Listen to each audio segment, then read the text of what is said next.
Tomorrow night could be a special one for John A. Logan's Jay Scrubb. The Junior College Player of the Year hopes to hear his name called at the NBA draft. His coach, Kyle Smith-Peters, says Jay has put in the work to earn this opportunity.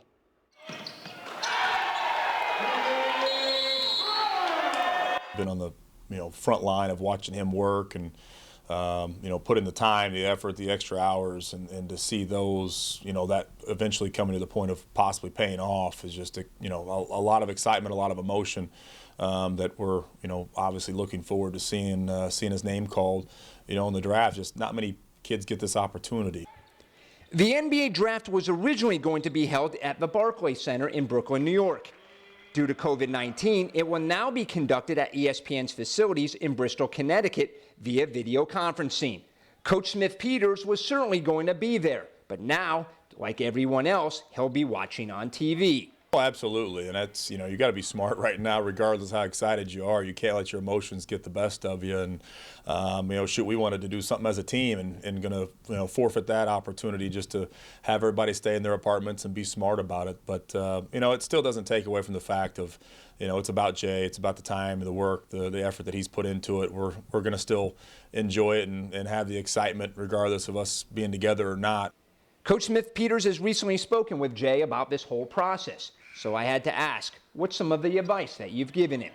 The big thing, with Jay, is nothing straight away from the fact to just control your attitude and control your effort. And, there's so many uncontrollables right now in what we're dealing with in society. But, you just have to make sure those two things are what you can control and can deal with, because outside of that, anything can happen. We're all curious to see where Jay Scrubb will get drafted. We'll be watching. Coach, a lot of teams have reached out to you. What do they like about Jay? The consistency I've had with a lot of them is he's a top 15 talent in the draft. And I think that's very, consistent through and through with every, GM, assistant GM scout I've talked to.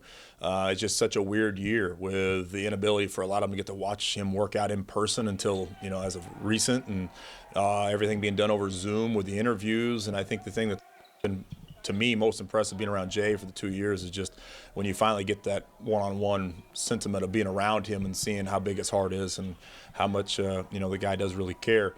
But there's so many moving parts with this. It's a business. It's a billion-dollar business, and these guys are really, really good at what they do. So I do think the majority of them got to see the the best parts of Jay for sure as a person, and obviously got to watch him play.